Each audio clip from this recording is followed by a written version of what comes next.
வந்து அடுத்தவங்கள அசிங்கப்படுத்திட்டு, கொச்சப்படுத்திக்கிட்டு, அப்புறம் நான் கஷ்டப்படுறேன். இந்த கடவுள் எனக்கு எதுவுமே செய்யல அப்படின்னு நினைக்காதீங்க. ஏன்னா கடவுள் நம்ம ஈஸியா ஏமாத்தவே முடியாது. நீங்க என்னென்ன பண்றீங்கங்கிறத எல்லாரும் பார்த்துட்டே தானே இருக்காங்க.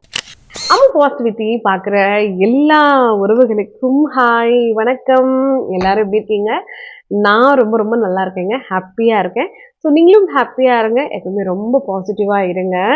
நம்ம லைஃப்ல நிறைய நல்லது நடக்கணும், நிறைய நல்ல விஷயங்கள் நடக்கணும், நிறைய சம்பாதிக்கணும், வீடு வாங்கணும், கார் வாங்கணும், இல்லை நம்மளோட உடம்பு நல்ல ஆரோக்கியமா இருக்கணும்னா அதுக்கு முதல்ல நீங்க உங்களை அதிகமா நம்பணும். உங்களோட பாசிட்டிவான எண்ணங்களை நீங்க நம்பணும்.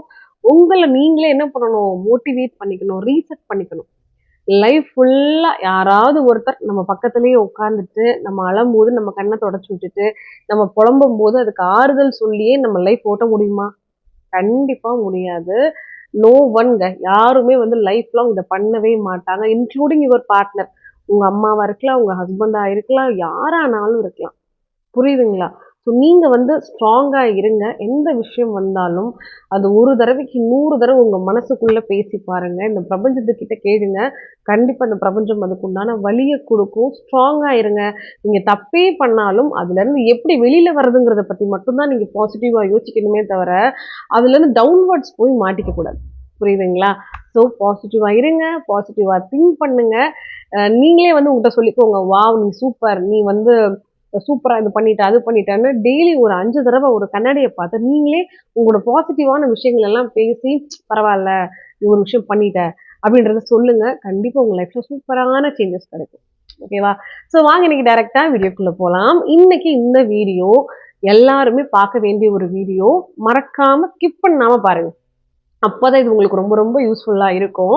இன்னொரு முக்கியமான விஷயம் என்னன்னா, நிறைய பேர் தொடர்ச்சியா என்கிட்ட கேட்டுட்டே இருந்தீங்க, சீக்ரெட் ஃபெயில் வீடியோ போடுங்க. வையாத குறையா நிறைய பேர் கேக்குறீங்க. ஒரு கட்டத்துல பிடிஎஃபே எனக்கு அனுப்புங்க, நீங்க வீடியோவே போட மாட்டீங்க, அந்த விஷயத்தை பத்தின்னு சொல்றீங்க. Don't worry. பிடிஎஃப் ஏன் சென்ட் பண்ண முடியாதுன்னா, நான் எல்லாமே என்னோட சீக்ரெட் புக்கு தங்கிலீஷ்ல எழுதியிருக்கேன். நம்ம சேனல் ஃபாலோ பண்றவங்களுக்கு தெரியும் இல்லையா? நான் ஹிண்ட் வேர்டெல்லாம் யூஸ் பண்ணி எழுதியிருப்பேன். உங்களுக்கு பிடிஎஃப் அம்சம் எதுவுமே புரியாது, வேஸ்ட் அதெல்லாம். புரியுதுங்களா? ஸோ அதனால இதுக்கப்புறம் வாரத்துல ஒரு 3 தடவையாவது கண்டிப்பா என்னோட சீக்ரெட் ஃபைல்ல இருக்கக்கூடிய எல்லா விஷயங்களையும் ஒண்ணு ஒண்ணா உங்களுக்கு வீடியோல செஞ்சு காமிச்சு அழகழகா நான் வீடியோ கிரியேட் பண்ணி போடுறேன். அதை தனி பிளேலிஸ்ட்லயும் ஆட் பண்ணிடுறேன். என்னோட சீக்ரெட் புக் விஷயங்கள் அப்படின்னு சொல்லிட்டு எல்லாரும் பார்த்து நோட் பண்ணி எல்லா விஷயங்களையும் பண்ணி லைஃப்ல முன்னேறுங்க, சூப்பரா இருங்க. ஓகேவா? ஸோ வாங்க இன்னைக்கு டைரக்டா வீடியோக்குள்ள போலாம். ஸோ இன்னைக்கு நான் ஷேர் பண்ண போறது எல்லாருக்குமே லைஃப்பை சேஞ்ச் பண்ணக்கூடிய ஒரு விஷயம். நீங்க நிறைய கடன்ல இருக்கீங்களா? உங்களுக்கு நிறைய பணம் தேவைப்படுதா? அப்போ இந்த விஷயத்த நீங்க மறக்காம பண்ணணும். இந்த ஒரே ஒரு விஷயத்த மட்டும் நீங்க சரியா பண்ணிட்டீங்க அப்படின்னா கன்ஃபார்மா உங்க லைஃப் சேஞ்ச் ஆகும். ஒரு 2-3 நாளைக்கு பண்ணிட்டு அப்புறம் ஸ்டாப் பண்ண கூடாது. இது எந்த ஒரு பிரயோஜனமும் கிடையாது. புரியுதுங்களா? Consistency is a key to success. ஓகேவா? கன்சிஸ்டன்ஸா பண்ணிட்டே இருக்கணும். அதாவது தொடர்ச்சியா என்ன பண்ணணும். அப்பதான் நமக்கு ஒரு வெற்றி கிடைக்கும். ஒரு பயணத்தை நம்ம ஸ்டார்ட் பண்ணிட்டோம்னா அதோட எண்ட் லைனை டச் பண்ணாதானே சக்சஸ் கிடைக்கும். நான் காவாசி தூரம் போயிட்டேன், எனக்கு எதுவும் நடக்கல அப்படின்லாம் சொல்லக்கூடாது. அதுக்கு ஒரு சின்ன டார்கெட் ஃபிக்ஸ் பண்ணிக்கோங்க. ஒரு 48 நாளைக்காவது இதை ஃபாலோ பண்ணுங்க. ஒரு மண்டலம் அப்படின்னு சொல்லுவாங்க. கரெக்டா? ஒரு 48 நாளைக்காவது இந்த விஷயத்த பண்ணுங்க. உங்க லைஃப்ல நம்பிக்கையோட பண்ணுங்க. இந்த டெஸ்டிங்காக பண்றேன், அப்படி பண்றேன், இப்படி பண்றேன்லாம் அதெல்லாம் ஒர்க் அவுட் ஆகாது. உங்களை அதிகமா நம்புங்க. நீங்க நினைக்கிறது தான் நடக்கும்ன்றத நம்புங்க. பிரபஞ்சத்தை நம்புங்க. உங்க குலதெய்வத்தை நம்புங்க. கண்டிப்பா உங்களோட லைஃப் டிராஸ்டிக்கா சேஞ்ச் ஆகும். ஓகேவா? எல்லாருமே உங்ககிட்ட கேட்பாங்க, நீ இப்படி மாறிட்டியா? எப்படி இவன் எல்லாம் இப்படி இருக்கான்? இவன் இப்படி ஆயிட்டானே, இதெல்லாம் நம்ம எதிர்பார்க்கலையே, எப்படி இப்படின்னு சொல்லிட்டு எல்லாரும் நினைக்கிற அளவுக்கு உங்க வாழ்க்கை மாறணும்னா இந்த ஒரே ஒரு விஷயம் ஃபாலோ பண்ணுங்க. அந்த விஷயம் என்ன பார்க்கலாமா? அது என்ன விஷயம் அப்படின்னா, நம்ம வாயிலிருந்து வரக்கூடிய வார்த்தைகளுக்கு பவர் அதிகம். அதுக்குண்டான சக்தி, எனர்ஜி சோர்ஸ் ரொம்ப அதிகம். நம்ம என்ன நினைக்கிறோமோ, நம்ம என்ன அதிகமா எழுதுறோமோ, நம்ம என்ன வார்த்தையை டெய்லி நம்ம உச்சரிச்சு யூஸ் பண்றோமோ, அதுக்கு பவர் அதிகம். புரியுதுங்களா? இது நிறைய பேர் தெரியாது. நிறைய பேர் முன்னேறணும்னு நினைப்போம். காசு நிறைய வரணும்னு நினைப்போம். நம்ம கடன்லாம் அடையணும்னு நினைப்போம். ஆனா அவங்க நெகட்டிவாவே திங்க் பண்ணிட்டே இருப்பாங்க. கடன் இருக்கு, கடன் இருக்கு, கடன் இருக்கு. என்ன பண்ண போறோம்? என்ன பண்ண போறோம்? இப்படியே நெனைப்பாங்க. இல்லன்னா அவங்களுக்கு ஏதாவது உடம்புல பிரச்சனை இருக்கும். அவங்க எனக்கு வந்து நெறைய பேர்ட்ட போய் போய் சொல்லுவாங்க. எனக்கு சுகர் இருக்கு. எனக்கு கிட்னி ஃபெயிலியர் ஆயிடுச்சு. எனக்கு இது ஆயிடுச்சு, அது ஆயிடுச்சு. இந்த மாரிலாம் எதுவுமே நீங்க பண்ணாதீங்க. புரியுதுங்களா? அப்ப திரும்ப திரும்ப நீங்க என்ன இந்த பிரபஞ்சத்துக்கிட்டயும், இந்த இயற்கை கிட்டயும் எத பதிய வைக்கிறீங்கன்னா, உங்களுக்கு அது இருக்குன்றத பதிய வைக்கிறீங்க. ஸோ அந்த மாதிரி தயவு செஞ்சு நீங்க பண்ணவே பண்ணாதீங்க. பாசிட்டிவான விஷயங்கள் தான் நீங்க உங்க வாயிலருந்து வரணும். நெறைய பேரு லேடீஸ் வந்து கெட்ட வார்த்தை பேசுவீங்க. கரெக்ட்டா? கண்டிப்பா சொல்றேன். எந்த ஒரு வீட்ல ஆண்களும் கெட்ட வார்த்தை பேசக்கூடாது. ஆனா பேசிக்கா ஒரு லேடீஸ் வந்து பசங்கள கெட்ட வார்த்தை போட்டு வையிறது, இல்ல வெளியில சண்டை போடும்போது கெட்ட வார்த்தை போடுறது, சக பெண்கள வந்து அசிங்கமா நம்ம கெட்ட வார்த்தையில திட்டுனோம் அப்டின்னா, கண்டிப்பா நம்மகிட்ட பணம் நிக்கவே நிக்காது. இது உண்மையான ஒரு விஷயம். நமக்கு எதுவும் நல்ல நேரம் வரும்போது கண்டு நம்மகிட்ட பணம், காசு சேரலாம். ஆனா அதுவே நம்முடைய நேர காலங்கள் மாறும்போது கண்டிப்பா வாஷ் அவுட் ஆயி போயிடும். புரியுதுங்களா? ஸோ அதனால தான் நான் சொல்றேன். ஸோ லைஃப்ல வந்து நம்ம என்ன பேசுறோம் அப்படிங்கிறத ரொம்ப உன்னிப்பா கவனிங்க. என்கிட்ட இல்ல, இல்லன்ற வார்த்தைய சொல்லாதீங்க. என்கிட்ட பணம் இல்ல, என்கிட்ட வந்து பொருள் இல்ல, என்கிட்ட தங்கம் இல்ல. இந்த வீடியோக்காக நான் இதெல்லாம் சொல்றேன். இந்த மாரி இல்ல, வீட்ல வந்து பலசரக்கு இல்ல, எண்ணெய் இல்ல, வீட்ல இந்த இல்லன்ற வார்த்தை யூஸ் பண்றத விட்டுருங்க. இதுக்கு பதிலா நெறைய வேர்ட்ஸ் இருக்கு. இப்ப என்கிட்ட யாராவது பணம் கேட்குறாங்க. என்னால அந்த டைம்ல என் அக்கவுண்ட்ல இல்ல. என்கிட்ட இல்ல அப்டின்னா, நான் என்ன சொல்லுவேன்னா, "இல்லங்க என்ட்ட காசெல்லாம் இல்ல. நானே ரொம்ப கஷ்டத்துல இருக்கேன்." அப்டிலாம் நம்ம சொல்லவே கூடாது. நெறைய பேரு காசு வச்சிருப்பாங்க. ஆனா, இவன் நம்மட்ட கடன் கேட்டுருவானோங்கிறதுக்காகவே, "எப்பா என்ட்ட காசே இல்லப்பான்னு" சொல்லி பொய் சொல்லுவோம்ல. அப்படியும் சொல்லக்கூடாது. நம்ம சொல்ல வேண்டியது, "இருந்துச்சு. பட் இப்ப என்னால எடுக்க முடியாதே. ஒரு ஆள்ட்ட மாத்தி விட்டுருக்கேன். இந்த டேட்டுக்குள்ள எனக்கு பணம் வர வேண்டியது இருக்கு. வந்தா வேணா உங்களுக்கு நான் சொல்றேன்." ஸோ இந்த மாதிரி பணம் வர வேண்டியது இருக்கு, பணம் இருக்கு. இப்படிதான் என்ன பண்ணணும்னா, நம்ம இந்த பிரபஞ்சத்துக்கிட்ட பதிய வைக்கணும். ஸோ இதுதான் நம்மளுடைய சேஞ்சஸுக்கு முதல் காரணமா இருக்கும். எல்லார்ட்டயும் போயிட்டு எனக்கு புருஷன் சரியில்ல, எனக்கு வந்து வாழ்க்கை சரியில்ல, எனக்கு வந்து அது இல்ல, இது இல்லன்றத பதிய வைக்காதீங்க. அது ரொம்ப ரொம்ப தவறான ஒரு விஷயம். அப்போ இப்ப நீங்க ஒரு 100 பேத்துக்கிட்ட சொல்றீங்கன்னு வச்சுக்கோங்களேன். உங்க வாழ்க்கைய பத்தி ஒரு 100 பேர்கிட்ட சொல்றாங்க. அப்போ 100 பேரும் என்ன நெனைப்பாங்கன்னா, "ஓ! இவ கஷ்டப்படுறா" அப்படின்னு ஒரு சுமைய வந்து உங்க மேல தூக்கி வச்சுருவாங்க. ஒரு எண்ணம் வந்து உங்க மேல வந்துரும். புரியுதுங்களா? அப்ப அந்த எண்ணத்தெல்லாம் ஓவர் கம் பண்ணி வர்றதுக்கு ரொம்ப நாளாகும். இதே இது இப்ப உங்க வீட்டுக்குள்ள இப்ப காசு இல்ல, நாளைக்கு செலவுக்கே பைசா இல்ல. ஆனா நீங்க வந்து நீட்டா, அழகா ஒரு ட்ரெஸ் பண்ணிட்டு, நீட்டா உங்க வேலைய நீங்க பார்த்துட்டு, எல்லார்ட்டயும் இந்த விஷயத்த பத்தி சொல்லாம இருங்களேன். அப்ப எல்லாரும் என்ன நெனைப்பாங்கன்னா, இவ கிட்ட இருக்கு போல. அவ பாட்டுக்கு தானே இருக்கா. அந்த மாரி தான் சொல்லுவாங்க. அப்ப இருக்குன்ற வார்த்தைய நம்ம அதிகப்படுத்தணும். ஸோ நெகட்டிவா பேசக்கூடாது. கெட்ட வார்த்தைகள் நம்ம பேசக்கூடாது. அதே மாதிரி என்கிட்ட இல்ல இல்லங்கிறத நம்மளால சொல்லக்கூடாது. முக்கியமா நம்மகிட்ட கடன் இருக்கு. அந்த ஒரு விஷயம் வந்து இருக்குங்கிறத நீங்க திரும்ப திரும்ப திரும்ப சொல்லாதீங்க. கடன நான் அடைச்சிடலான்னு சொல்லுங்க. கடன் அடைஞ்சிரும்னு சொல்லி பாருங்க. ஆமா, இவ்வளோ வீட்ல கணக்கு பார்க்கும்போது கூட கடன் இருந்துச்சுன்னா, இது நம்ம அடுத்த வருஷத்துக்குள்ள அடைச்சிடலாம்ப்பா. அவ்வளோதான். இல்ல இந்த 6 மாசத்துல நம்ம அடைச்சிடலாம். அந்த மாதிரி ஒரு விஷயத்த நீங்க கிரியேட் பண்ணி பாருங்க. உங்க லைஃப் வந்து அழகா சேஞ்ச் ஆயிடும்.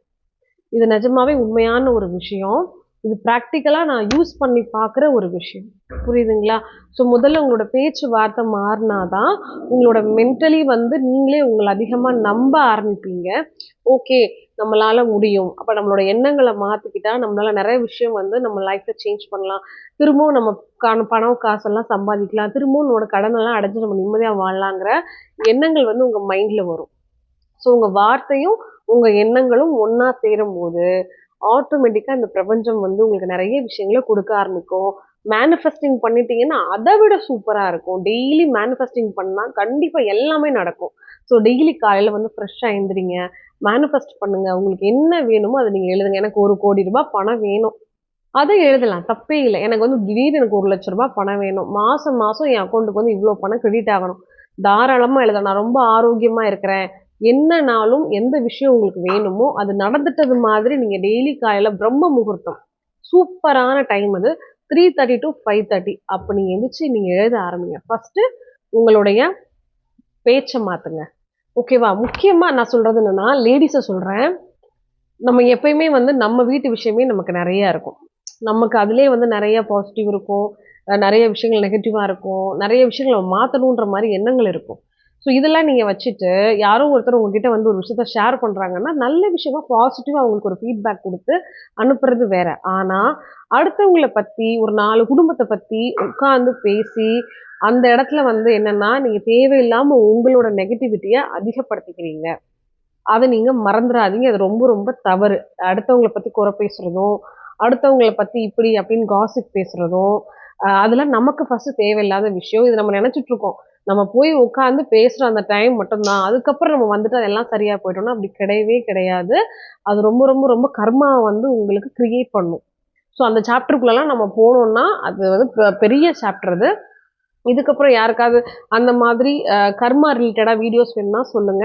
நம்ம பண்ற எந்தெந்த விஷயத்துக்கு என்னென்ன மாரிலாம் ரிஃப்ளெக்ஷன் இருக்கும். உடனே உடனே நீங்க பார்த்துருவீங்க.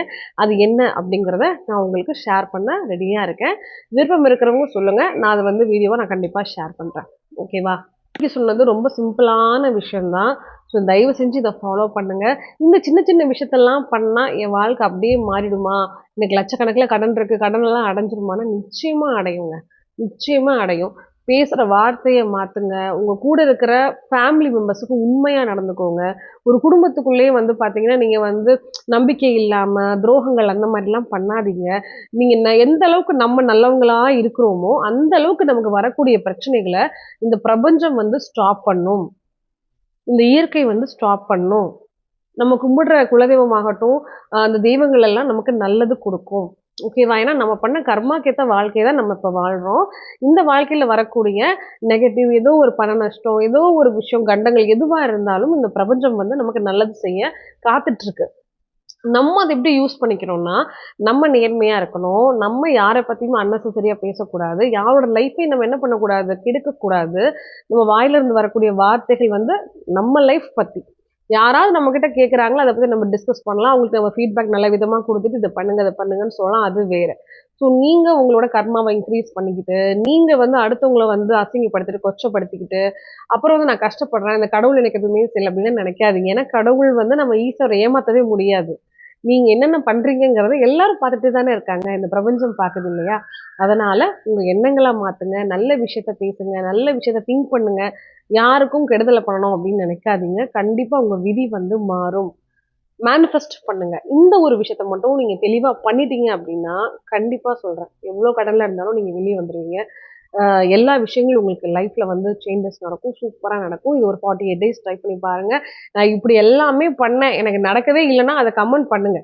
சரிங்களா? தப்பே கிடையாது. மறக்காம நம்மளோட அம்மு பாசிட்டிவிட்டி சேனலுக்கு லைக் பண்ணுங்க, ஷேர் பண்ணுங்க, சப்ஸ்கிரைப் பண்ணி சப்போர்ட் பண்ணுங்க. சீக்ரெட் ஃபைல்ஸோட வீடியோ இதுக்கப்புறம் வந்து வீக்லி 2 டைம்ஸ் வந்து கண்டிப்பா வந்துகிட்டே இருக்கும். ஸோ தனியா நான் ப்ரொஃபைல் போட்டு நான் உங்களுக்கு அத அப்லோட் பண்றேன். பார்த்து என்ஜாய் பண்ணுங்க. ஓகே? பாய்.